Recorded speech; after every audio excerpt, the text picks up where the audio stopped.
आज के इस वीडियो में हमने टॉपिक लिया है प्रेजेंट टेंस का second sub division present continuous. हमने हमेशा हर टॉपिक में अभी दो वीडियो इंग्लिश पर बेस्ड हैं, वीडियो नंबर 1 वीडियो नंबर 2, और यहाँ पर प्रेजेंट कंटिन्यूअस के लिए हम बात कर रहे हैं। सबसे पहला और इम्पोर्टेंट पॉइंट ये कि प्रेजेंट कंटिन्यूअस कहीं भी कोई सेंटेंस अगर दिया रहे तो हम कैसे पहचानेंगे कि ये टेंस प्रेजेंट कंटिन्यूअस ही है।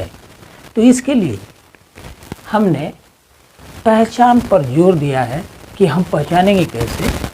तो जैसा कि हम दिए गए हिंदी वाक्य के क्रिया के अंत में, मतलब जब कभी भी कोई हिंदी का वाक्य दिया रहे तो उसमें से हम क्रिया ढूंढ लें। हमने बात कर लिया है कि किसी भी सेंटेंस में कर्ता, क्रिया और कर्म कैसे पहचाने, ये वीडियो नंबर 1 में हमने बात किया है। यहाँ पर बात हो रही है कि दिए हुए वाक्य के क्रिया को पहचान लिया और क्रिया में देखा कि उसके अंत में यदि रहा है, रही है, रहे हैं जैसे शब्द हैं तो वह अमुक वाक्य प्रेजेंट कंटिन्यूअस होगा। और जब हम पहचान लेंगे कि वह प्रेजेंट कंटिन्यूअस है तो हमें ये जानना है कि उसका अंग्रेजी अनुवाद कैसे करें। तो इसके लिए आवश्यक है कि हम सब्जेक्ट भी जान लें, और सब्जेक्ट यदि कर्ता सिंगुलर है, एक वचन है, तो उसके बाद हम इज का प्रयोग करें। यदि कर्ता बहुवचन है तो आर का प्रयोग करें, और यदि कर्ता आई है, आई का अर्थ होता है मैं, कर्ता के स्थान पर यदि आई है तो उसके बाद हम एम रखें, और उसके बाद जो मुख्य क्रिया है उसका जो पहला रूप है उसमें ING लगाएं, और यदि वाक्य में कर्म हो तो इन सारे पोजीशन के बाद में रखें। और यही तरीका होना चाहिए। मैं समझता हूँ, जो मैं चाह रहा हूँ कि हमारे दर्शक, हमारे जो भी पाठक होंगे जो अंग्रेजी सीखना चाहते हों, तो उनको इजी से इजी वे में मैं चाह रहा हूँ कि बात समझाई जाए। और उसी प्रयास में ये हमने लिखा है कि अंग्रेजी कैसे अनुवाद करें अंग्रेजी भाषा में, तो उसके लिए ये सूत्र दिया। और उदाहरण के लिए हम कुछ वाक्य ले लेते हैं। जैसे पहला वाक्य है हवा बह रही है। हवा बह रही है, इस वाक्य में हवा करता है और बहती हुई हवा के लिए अंग्रेजी है द विंड। हमने विंड लिख दिया, द विंड। यह सिंगुलर है और इसलिए इज लिखा। और हवा बहने की अंग्रेजी होती है ब्लो, तो ब्लो के पहले रूप में ING लगा दिया, तो पूरा सेंटेंस हमारा हुआ द विंड इज ब्लोइंग। दूसरा सेंटेंस हमने लिया है, हम आपके लिए भी कुछ सेंटेंस देंगे, लेकिन दूसरा सेंटेंस है गाय घास चर रही है। तो इसमें गाय काऊ करता है और जाहिर है ये सिंगुलर है, तो द काऊ इज घास चरने की अंग्रेजी है ग्रेज। और किसी भी क्रिया के मुख्य रूप के अंत में यदि ई हो, जैसे कि यहाँ ग्रेज में है GRAZE, ग्रेज का अर्थ होता है घास चरना। तो जब कभी भी पहले रूप में क्रिया के अंत में ई हो तो उसको हटा देना चाहिए। हमने भी हटा दिया है और यहाँ ING लगा दिया है। तो the cow is grazing the grass, गाय घास चर रही है। अगला सेंटेंस है ग्वाला दूध दूहता है। तो ग्वाला के लिए हम लिखते हैं द मिल्क मैन इज, और दूध दूहना के लिए अंग्रेजी होगा मिल्क। मिल्क जब वर्ब होता है शब्द तो इसका अर्थ होता है दूध दूहना। तो अंग्रेजी ये होना चाहिए था sentence the milkman is milking. अगला सेंटेंस हमने लिया किसान खेत जोत रहा है। किसान हो गया कर्ता, द फार्मर इज सिंगुलर है। प्लाव मतलब जोतना, तो प्लाविंग ING लगा दिया क्रिया के अंत में, और खेत हो गया ऑब्जेक्ट, कर्म हो गया, उसको बाद में लिख दिया। तो final sentence the farmer is ploughing the field. अब हम बात कर लेते हैं, ये सारे सेंटेंस हमने ऑर्डिनरी, अफर्मेटिव, स्वीकारात्मक लिया है। और यदि हमें नेगेटिव सेंटेंस बनाना होता तो ऐसे बोलते कि हवा बह नहीं रही है, तो इसका नेगेटिव सेंटेंस हो गया हवा बह नहीं रही है। इसको कैसे अंग्रेजी में अनुवाद करें? तो सिर्फ सहायक क्रिया हेल्पिंग वर्ब के साथ नॉट का प्रयोग करते हैं। The wind is not blowing, गाय घास चर नहीं रही है। The cow is not grazing the grass, ग्वाला दूध नहीं दूह रहा है। The milkman is not milking, और किसान खेत जोत नहीं रहा है। The farmer is not ploughing the field. अब बात कर लेते हैं इंटेरोगेटिव सेंटेंस। तो ऐसे सेंटेंस में अभी हमने 4 सेंटेंस लिया है, सब में कर्ता चूंकि सिंगुलर है इसलिए सहायक क्रिया इज आई है। लेकिन अगर यही सब्जेक्ट प्लूरल होता तो सहायक क्रिया आर आई होती, और सब्जेक्ट अगर आई होता तो सहायक क्रिया एम आई होती। तो हम कहेंगे कि ये प्रेजेंट कंटिन्यूअस में मुख्य रूप से ये 3 सहायक क्रियाएं हैं जिनका हम प्रयोग करते हैं प्रेजेंट कंटिन्यूअस में। तो आप जानते भी हैं कि इंट्रोगेटिव सेंटेंस के इंट्रोगेटिव होने के लिए आवश्यक है कि सब्जेक्ट से पहले हेल्पिंग वर्ब हो। तो यदि सेंटेंस हो कि क्या हवा बह रही है, तो हम इज को पहले कर देंगे। क्या हवा बह रही है, आइए इसको हम बनाते हैं। अब हम सेंटेंस इंट्रोगेटिव दे रहे हैं, और इंट्रोगेटिव में 2 प्रकार के। हमने इंट्रोगेटिव सेंटेंस की बात की कि हवा बह रही है का इंट्रोगेटिव सेंटेंस क्या होगा। तो पहला प्रकार होगा क्या हवा बह रही है। तो क्या हवा बह रही है इज पहले कर दिया हेल्पिंग वर्ब, और चूँकि शुरू कर रहे हैं तो पहला letter capital I, capital S छोटा। इज द विंड, सब्जेक्ट से पहले सहायक क्रिया इज द विंड ब्लोइंग। अब ये इंट्रोगेटिव हो गया, और इसके अंत में इसलिए इंट्रोगेटिव है तो हम साइन ऑफ इंट्रोगेशन देंगे, मतलब प्रश्नवाचक चिन्ह देंगे। इज द विंड ब्लोइंग, क्या हवा बह रही है। लेकिन अगर होता दूसरे प्रकार का सेंटेंस जिसमें WH फैमिली भी लगाते हैं हम, मतलब इस सारा सेंटेंस के प्रारूप से पहले WH फैमिली, तो ये हवा क्यों बह रही है, हवा कब बह रही है, हवा कहाँ बह रही है इत्यादि। तो हवा कब बह रही है या क्यों बह रही है, तो इससे पहले हम वाई लगा देंगे, और वाई लगाएंगे तो इज का आई छोटा हो जाएगा, और सेंटेंस ऐसे हो गया। मीनिंग भले ही थोड़ा उटपटांग लगे, लेकिन why is the wind blowing, हवा क्यों बह रही है, ये दूसरे प्रकार का सेंटेंस इंट्रोगेटिव सेंटेंस। बिल्कुल इसी तरह दूसरे सेंटेंस, मतलब गाय घास चर रही है, क्या गाय घास चर रही है, तो इसका हो जाएगा इज द काउ, सब्जेक्ट से पहले हमने हेल्पिंग वर्ब कर दिया इज द काउ। अब उसके बाद जो कहते हो grazing, is the cow grazing. अब ऑब्जेक्ट देते हैं द ग्रास। अब ये इंट्रोगेटिव हो गया, और इसलिए लास्ट में साइन ऑफ इंट्रोगेशन प्रश्नवाचक चिन्ह दे दिया। तो is the cow grazing the grass, क्या गाय घास चर रही है।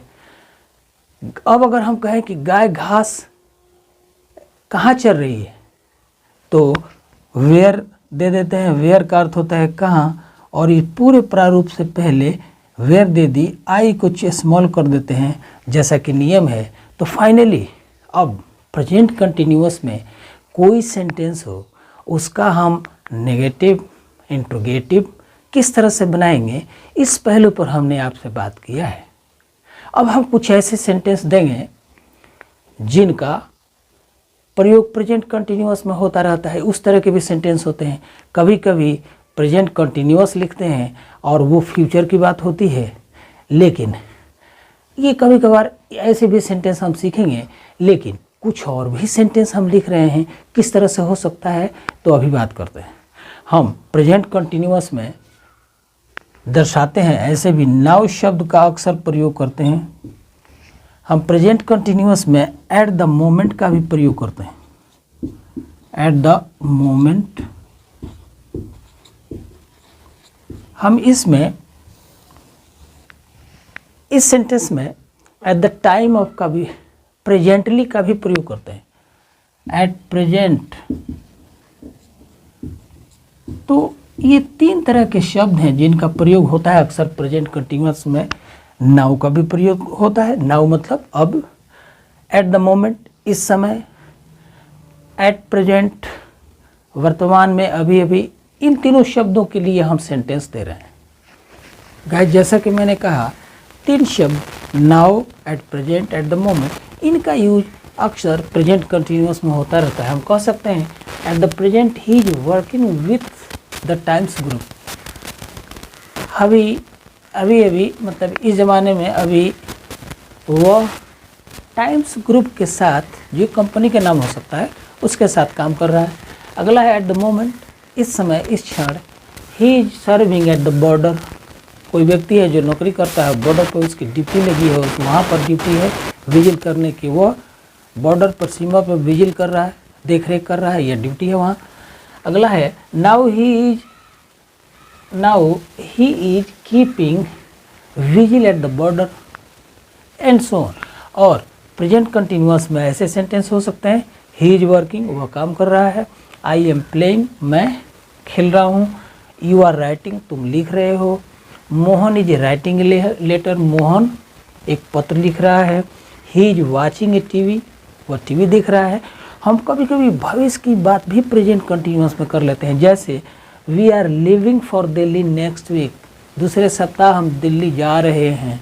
लेकिन मुख्य रूप से जो प्रेजेंट कंटिन्यूअस की पहचान है, जो सेंटेंस का फॉर्मेट है, उस पर तो ध्यान रखना चाहिए। और अब हम बहुत इम्पोर्टेंट बात करने वाले हैं।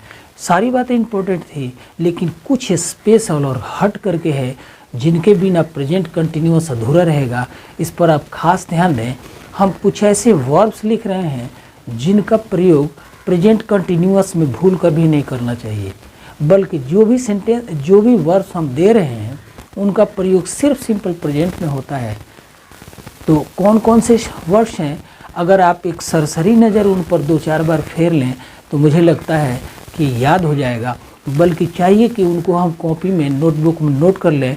अगर सीखना चाहते हैं तो, अगर अंग्रेजी पर कुछ कंट्रोल रखना चाहते हैं तो आपके जहन में बात उतर जाए, इसके लिए अगर आप प्रयास करना चाहते हैं तो उन शब्दों को नोट करके एक बार ज़रूर देख लें। हम आपके सामने पेश कर रहे हैं कुछ ऐसे वर्ब्स और उनका क्लास करके। वर्ब्स ऑफ पोजीशन है, वर्ब ऑफ क्या है, थिंकिंग है, क्या है, अभी लिख रहे हैं, अभी समझा रहे हो आप। गाइज, जैसा कि मैं कह रहा था, वर्ब को हम 4 श्रेणी में ले रहे हैं। पहला श्रेणी ले रहे हैं वर्ब्स ऑफ परसेप्शंस। कुछ ऐसे वर्ड्स हैं जिनका प्रेजेंट कंटिन्यूअस में यूज नहीं करना चाहिए। और पहला शब्द है वर्ब्स ऑफ परसेप्शन में सी का अर्थ होता है देखना, हियर मतलब सुनना, नोटिस मतलब ध्यान देना, देखना, फील मतलब एहसास करना, टेस्ट स्वाद लेना, प्रीफर पसंद करना। ये ऐसे शब्द हैं, अभी हम नीचे शब्दों का और भी जिक्र करते हैं। ये ऐसे शब्द हैं जिनका प्रयोग सिंपल प्रेजेंट में कीजिए, फॉर बेटर बल्कि बेटर, और प्रेजेंट कंटिन्यूअस में भूल कर भी नहीं। See, you are seeing a book, you are seeing something, नहीं, यू सी, ही सीज, ये बेटर होगा। I prefer, he prefers a cup of tea in the morning and so on. मतलब ऐसे शब्दों का, जितने शब्द हमने लिखे हैं सबका प्रयोग सिंपल प्रेजेंट में कीजिए, प्रेजेंट कंटिन्यूअस में मत कीजिए। अब verbs of process, expressing feelings of mind, जो दिमाग के फीलिंग को जाहिर करने वाले शब्द हैं, जैसे वांट चाहना, डिज़ायर इच्छा करना, विश इच्छा करना, रिफ्यूज इनकार करना, फॉरगिव क्षमा करना, केयर ध्यान देना, हेट घृणा करना, लाइक पसंद करना, डिसलाइक नापसंद करना, एडमायर प्रशंसा करना, बिलीव विश्वास करना, होप आशा करना, इमेजिन कल्पना करना, लव प्यार करना। तो ऐसे शब्दों का प्रयोग सिंपल प्रेजेंट में तो ठीक है, हम कह सकते हैं I want a cup of T, I am wanting A cup of T, ये ठीक नहीं है, ये ग्रामर अलाउ नहीं करता है। Believe, I am believing, he is believing, wrong, he believes, I believe and so on. इस तरह से, उसी तरह से verbs of process of thinking में थिंक, आई थिंक होगा, आई एम थिंकिंग नहीं होगा। Suppose, let suppose, I am supposing नहीं होगा, आई सपोज या सपोज। रियलाइज, थिंक मतलब सोचना, सपोज मतलब मान लेना, रियलाइज महसूस करना, रिमेंबर याद करना, फॉरगेट भूल जाना, अंडरस्टैंड समझना, ये सारे शब्दों का प्रयोग सिंपल प्रेजेंट में करें। प्रेजेंट कंटिन्यूअस न बनाए सेंटेंस का। लास्ट में ओन मतलब मालिक होना, बिलोंग टू अधिपत्य होना, कंटेन मतलब रखना। हम नहीं कह सकते कि this tin is containing 5 kilo of ghee, हम कहें कि this tin contains 5 kilo of ghee, चलेगा। उसी तरह से consist of, keep, seem et cetera, इन शब्दों पर मैं राय दूंगा कि आप नोट करके इनको ध्यान दे दें। इनका प्रयोग प्रेजेंट कंटिन्यूअस में कतई न करें, बल्कि लास्ट में और भी टॉपिक आने वाला है, उसमें बात किया जाएगा। अब हम आपको कुछ ऐसे सेंटेंस दे रहे हैं जिस पर आप प्रैक्टिस करेंगे और चेक करेंगे। उनका सॉल्यूशन जस्ट उसके बाद आपके सामने होगा, और फिर चेक कर लें कि आपने कितना सही बनाया है। आपके लिए मैंने कुछ वाक्य दिए हैं। पहला है, बाघ गाय का पीछा कर रहा है। पीछा करने की अंग्रेजी होती है चेज। इसका हमने इंट्रोगेटिव दिया, क्या बाघ गाय का पीछा नहीं कर रहा है। अगला, बाघ गाय का पीछा कहाँ कर रहा है। अगला, बादल गरज रहे हैं। बादल के गरजने की अंग्रेजी होती है थंडर, और बादल के लिए क्लाउड। जंगल में मोर नाच रहा है। जानते हैं आप, मोर के लिए पीकॉक है, नाचना का डांस होता है, इसका बनाएंगे। पक्षी चहचहा रहे हैं। पक्षी के चहचहाने की अंग्रेजी है चर्प, इसका यूज करेंगे आप। अगला है, घोड़ा हिनहिना रहा है। हिनहिनाना की अंग्रेजी है नी, NEIGH, नी। अगला है, तारे टिमटिमा रहे हैं। तारा के लिए स्टार हो गया, और टिमटिमाना की अंग्रेजी है ट्विंकल। तो आप इन वाक्यों का अंग्रेजी अनुवाद करें, और कुछ देर बाद मेरा बनाया हुआ देखें, और आप देखें कि आपने कितना सीखा है। आगे बढ़ते हैं।